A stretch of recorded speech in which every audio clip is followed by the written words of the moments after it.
संत की दूरदर्शिता। एक संत के पास 30 सेवक रहते थे।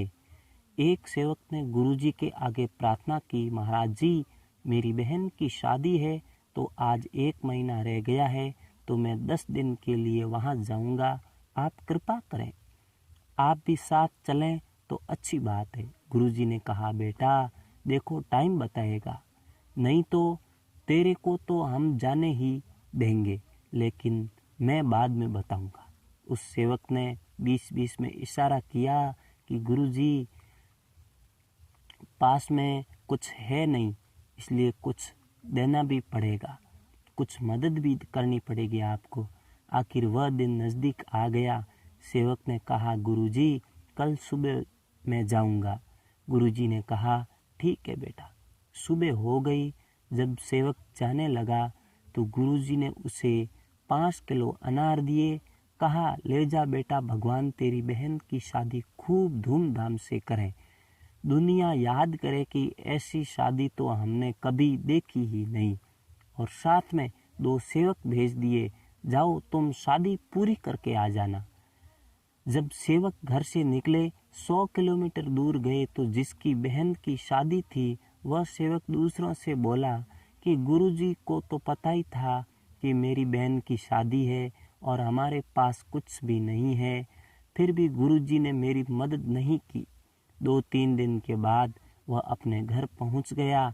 उसका घर राजस्थान रेतीली इलाके में था। वहाँ कोई फसल नहीं होती थी। वहाँ के राजा की लड़की बीमार हो गई तो वेद जी ने बताया कि इस लड़की को अनार के साथ यह दवाई दी जाएगी तो यह लड़की ठीक हो जाएगी। राजा ने मुनादी करवा रखी थी कि अगर किसी के पास अनार है तो राजा उसे बहुत ही इनाम देंगे। इधर मुनादी वाले ने आवाज़ लगाई, अगर किसी के पास अनार है तो जल्दी ले आओ, राजा को अनारों की सख्त ज़रूरत है। जब यह आवाज़ उन सेवकों के कानों में पड़ी तो वह सेवक उस मुनादी वाले के पास गए और कहा कि हमारे पास अनार है, चलो राजा जी के पास। राजा जी को अनार दिए गए, अनार का जूस निकाला गया और लड़की को दवाई दी गई तो लड़की ठीक ठाक हो गई। राजा जी ने पूछा, तुम कहाँ से आए हो? तो उसने सारी हकीकत बता दी। राजा ने कहा, ठीक है, तुम्हारी बहन की शादी मैं करूँगा। राजा ने हुक्म दिया कि ऐसी शादी होनी चाहिए जिसे देखकर लोग यह कहें कि राजा की लड़की की शादी हो रही है। जब बारातियों को सोने चांदी गहने के उपहार दिए गए, बारात की सेवा बहुत अच्छी हुई। लड़की को बहुत सारा धन दिया गया। लड़की के माँ बाप को बहुत ही जमीन जायदाद व आलीशान मकान और बहुत सारे रुपए पैसे दिए गए। लड़की भी राजी खुशी विदा होकर चली गई। सेवक सोचने लगा कि गुरु की महिमा गुरु ही जाने। हम ना जाने क्या क्या सोच रहे थे गुरुजी के बारे में।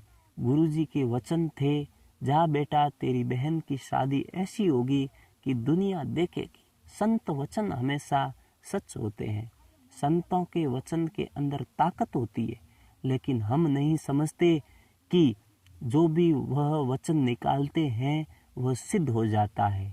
हमें संतों के वचनों के ऊपर अमल करना चाहिए और विश्वास करना चाहिए। ना जाने संत मौज में आकर क्या दे दे और रंक से राजा बना दे। इसलिए संतों के वचन कभी खाली नहीं जाते। लिखा भी है कि रघुकुल रीत सदा चली आई, अरे प्राण जाई पर वचन ना जाए।